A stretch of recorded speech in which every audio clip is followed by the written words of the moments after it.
Qu'en est-il de la place à laisser aux écrans dans nos classes? Ont-ils d'ailleurs leur place en classe? Même en maternelle? Nous avons demandé à des enseignants et enseignantes de donner leur avis.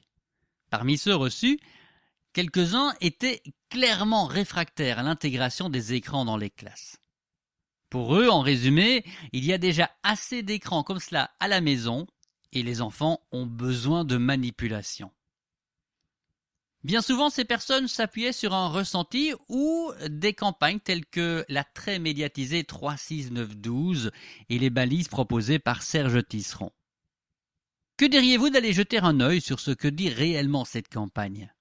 Nous découvrirons ensuite ce que préconise le référentiel des compétences initiales, le document officiel de référence. Commençons par les enfants avant 3 ans et donc avant même leur entrée en maternelle.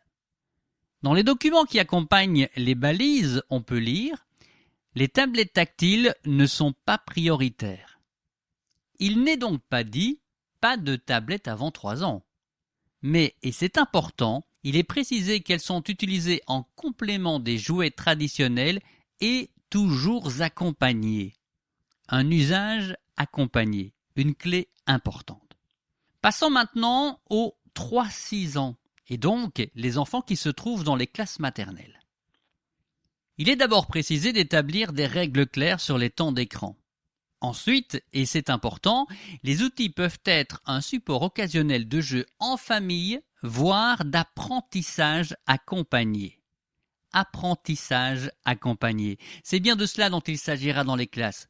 Utiliser ces outils de façon accompagnée et raisonnée au service des apprentissages. On le voit, les recommandations ne vont pas dans l'interdiction pure et simple. On ne dit pas de, mais pas de non accompagné. Le référentiel des compétences initiales va dans le sens de cette campagne et d'autres recommandations officielles.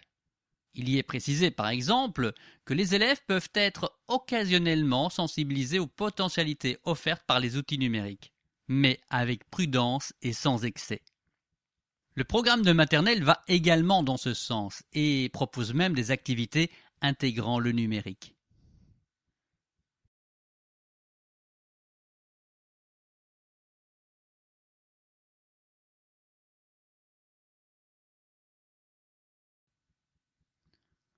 Retenons donc, les usages que l'on va faire des outils numériques à l'école ne sont pas comparables avec ceux habituellement faits à la maison. Il s'agit ici de les utiliser au service d'apprentissage dans sa pratique de classe. Ce sont des outils pédagogiques au même titre que les autres. Quels que soient les outils pédagogiques, on ne les utilise que lorsque l'on en a besoin. Tout comme je ne sors pas les paires de ciseaux ou les tubes de colle quand cela ne se nécessite pas, je ne sortirai pas les outils numériques si ce n'est pas nécessaire. L'utilisation des outils sera gérée et cadrée. Il n'est pas question de numériser les apprentissages à outrance. Quel que soit son âge, l'élève aura toujours besoin de manipuler et de vivre les apprentissages.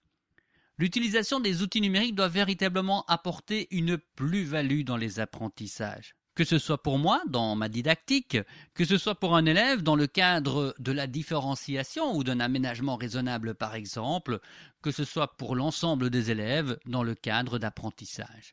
Enfin, n'oublions pas qu'utiliser ces outils en classe, c'est aussi une belle opportunité pour pratiquer de l'éducation aux médias et amener les élèves à porter un regard critique sur ceux-ci.